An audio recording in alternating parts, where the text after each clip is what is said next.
जो कथा भागवत में भगवान के विषय में बताया जाता है।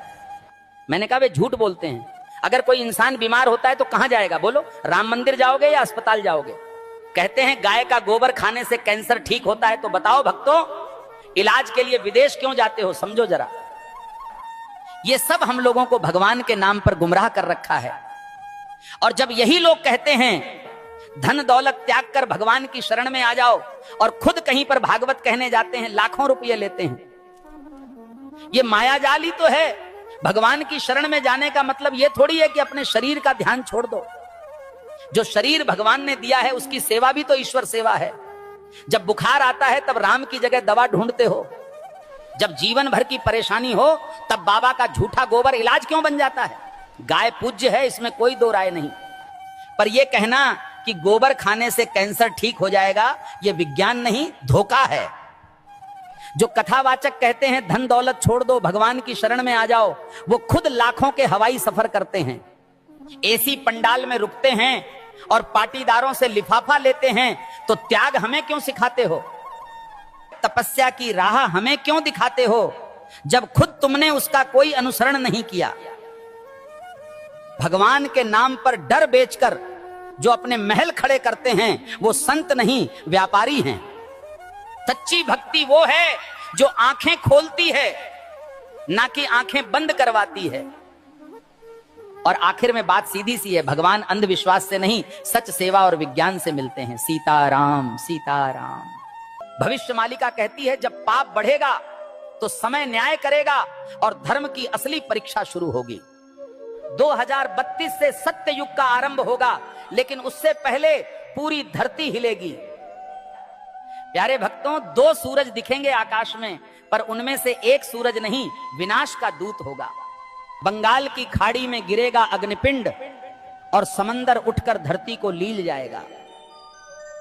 7 रात तक सूरज नहीं उगेगा, चांद नहीं दिखेगा, बस अंधकार होगा और भय, जिसे तुम प्राकृतिक आपदा कहोगे। तीसरा विश्व युद्ध दस्तक दे चुका है। शब्द नहीं, अब शस्त्र बोलेंगे। भारत पर हमला होगा, परंतु धर्म की धरती कभी झुकेगी नहीं, क्योंकि भगवान कल्कि का अवतार होगा। जो शरण में आएगा बच जाएगा, जो अभिमान में रहेगा मिट जाएगा। प्यारे भक्तों, भविष्य मालिका चेतावनी नहीं, ये वक्त की आवाज है। जो सुन लेगा वही कल को देख पाएगा। धर्म अब उपदेश से नहीं बचेगा, धर्म बचेगा तो तुम्हारे कर्म और श्रद्धा से।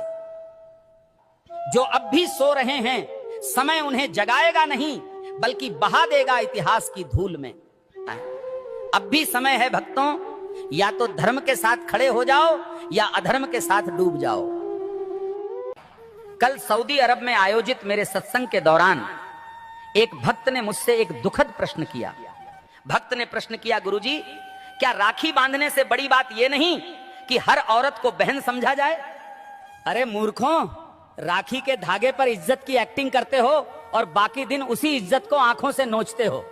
राखी का धागा इज्जत का प्रतीक है, पर नजरें ही इज्जत न दें तो वो धागा क्या करेगा?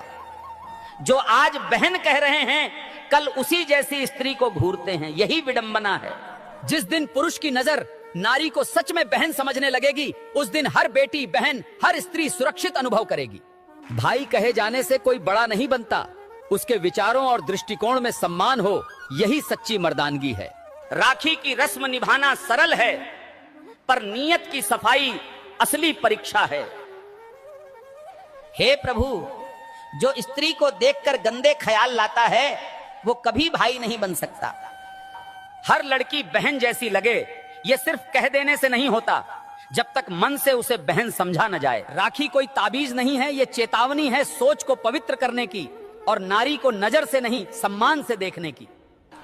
जिस पुरुष की मर्दानगी किसी नारी की रक्षा न कर सके वो राखी